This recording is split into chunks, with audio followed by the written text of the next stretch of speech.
O profissional de engenharia elétrica é capacitado para desenvolver diversos projetos e pode atuar no ramo das telecomunicações, telefonia, enfim, tem uma gama de possibilidades. E ter uma pós-graduação faz toda a diferença. Aqui na FURB existe há 2 anos o curso de mestrado em engenharia elétrica e é por isso que convidamos hoje o professor Sérgio Cabral para explicar um pouco sobre o programa. Obrigada pela presença, professor. Eu que agradeço pela oportunidade. Qual que é o objetivo do programa de pós-graduação em engenharia elétrica? O objetivo é justamente incentivar e buscar aqueles alunos com potencial para pesquisa, para o desenvolvimento, que eles possam ingressar nessa área, né, na área acadêmica, na área de pesquisa, através de estudos com maior profundidade, com maior amplitude. O curso de mestrado é recente, né? Quais são os projetos que já estão sendo feitos por lá?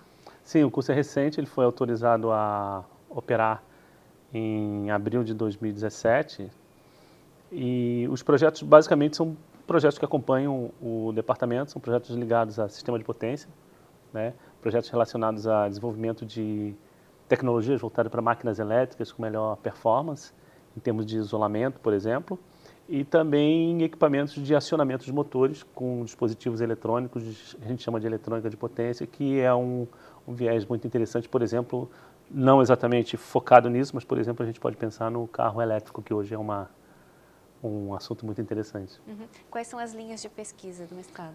Essencialmente, nós temos duas, né? Que é a eletrônica industrial, onde engloba a eletrônica de potência, e a de sistema de potência, que são os sistemas de potência de transmissão, motores, transformadores, enfim, aproveitando a característica da região onde o setor produtivo desses equipamentos, transformadores, por exemplo, Blumenau é uma região muito bem, como é que eu vou dizer, agraciada, né, por ter vários fabricantes desses equipamentos aqui na cidade e tem um perfil que é singular para todo o Brasil nesse aspecto. O professor poderia explicar um pouquinho mais sobre essas linhas de pesquisa? Sim. Em relação ao sistema de potência, a gente está mais focado para aqueles problemas exatamente de transmitir a energia, que a energia chega ao nosso lar, né, da forma mais segura, né, eficiente e econômica, né?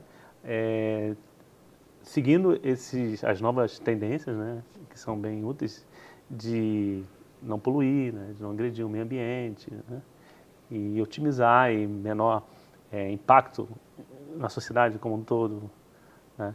Em termos de eletrônica de potência, claro que a gente também vai nessa linha, só que é mais o processamento, seria mais entre um estágio mais próximo do usuário final, eminentemente a indústria, onde você teria aquele equipamento que vai acionar, por exemplo, o motor de uma grande indústria.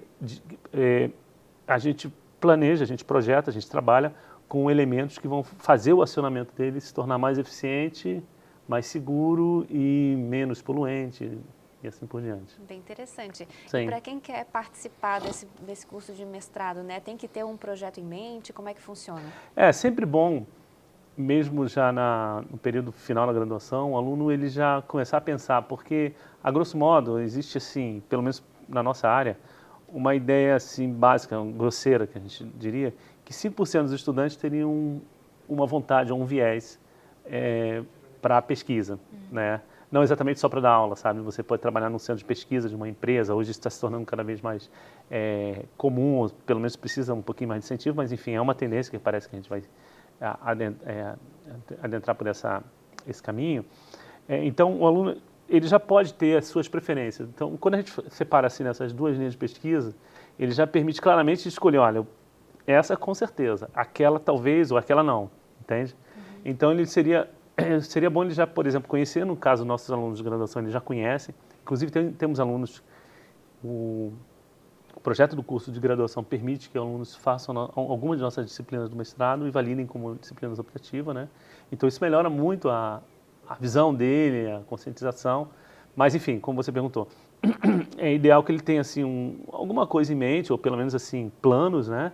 Em termos de tema, em termos de preferência, que esse aluno prefere trabalhar com equipamentos grandes blocos de potência, prefere trabalhar com sistema de distribuição de energia elétrica, tornar o sistema mais inteligente, smart grids, essas coisas que se fala bastante, né? E outros não, outros já preferem uma eletrônica mais leve, preferem umas coisinhas muito refinadas, preferem programação. Programação é muito importante, inclusive o nosso curso de mestrado, ele conta com um membro do departamento de computação, a professora Andressa, por exemplo, que traz para nós a inteligência artificial. E a inteligência artificial ela é importante em todas as áreas, não poderia ser diferente para nós. Então, e esse é um exemplo, né? Então, ela está na linha de pesquisa de eletrônica industrial e a gente espera já tornar essa disciplina comum para as duas linhas de pesquisa, como disciplina básica. Já no semestre que vem, já foi aprovado inclusive pelo colegiado, né? Então já no ano que vem, nossas entradas são anuais, né? Já no ano que vem os alunos vão ser contemplados com essa disciplina para as duas linhas de pesquisa.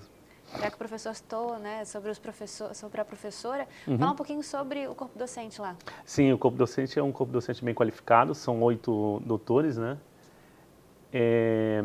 Que foram participantes, né? Foram escolhidos, foram analisados quando a CAPES, que é do Ministério da Educação, quando ela analisou a nossa proposta e aceitou, um dos itens fundamentais foi, eu diria até 2, né? Foi a estrutura que a FURB dá, nossa estrutura de laboratório, no Campus 2, uma estrutura muito boa. No geral também, claro, biblioteca, enfim, Campus 1, mas nós estamos mais focados, né? Estamos atuando mais no Campus 2, nos laboratórios, e principalmente a formação dos doutores, né? Com publicações e com alcance de suas publicações voltados com uma possibilidade plena de que isso vai crescer à medida que esse mestrado vai evoluindo e a gente vai procurando atingir graus cada vez maiores, né? Então quer dizer que os alunos do mestrado também podem utilizar os laboratórios da FURB? Sim, devem, eles precisam, exatamente. Sim. Nós utilizamos com alguma frequência algumas disciplinas, então eles desenvolvem, digamos, pequenos projetos, pequenas tarefas dentro da disciplina, né? Que é para botar a mão na massa mesmo e utilizar uma estrutura, eu diria que é singular em termos de universidade, né? Alguns, por exemplo, osciloscópios, né? Quem está nos vendo e entende mais ou menos alguma coisa, um dos osciloscópios que nós temos são osciloscópios de ponta, de primeiro mundo, né? São coisas assim, difícil de você ver disponível assim, para o uso do estudante. Nesse caso, a gente deixa o estudante de mestrado. E tem mais algum diferencial ali no mestrado de vocês? Bom, nós temos um espaço exclusivo para os estudantes, né? Uma sala com café, eles se organizam, né? Se cotizam, por exemplo, lá nas cucas, enfim, nos lanches. Esse espaço está no próprio bloco F, onde estão os gabinetes dos professores, então eles têm uma interação muito forte. Nós temos reuniões ordinárias mensais, né? Então tem um membro representante discente, eles têm voz. Em todos os processos, por exemplo, quando nós recentemente fomos contemplados com bolsas do programa da FAPESC, nós chamamos todos, não só aquele representante, mas chamamos todos, que é para deixar bem claro, afinal, não eram naquela altura muitos estudantes, né? Que é para deixar claro todo aquele processo de concessão de bolsas, enfim. Então é um diferencial bem interessante. E quem está interessado em conhecer um pouquinho o mestrado de vocês, as portas estão abertas? Totalmente, vários estudantes nessa época fazem isso, eles entram em contato primeiramente, perguntam se pode dar um pulinho. Nós já tivemos casos bem sucedidos disso, estamos tendo de novo e esperamos que assim continue. É uma boa prática, é bem interessante fazer isso e nós temos total disponibilidade para atender e esclarecer aquelas dúvidas que são mais específicas, né? Sim, é muito bom ter esse contato, né? Sim. Professor, e sobre as inscrições, já estão abertas? As inscrições vão estar abertas ainda na primeira quinzena de outubro, com certeza.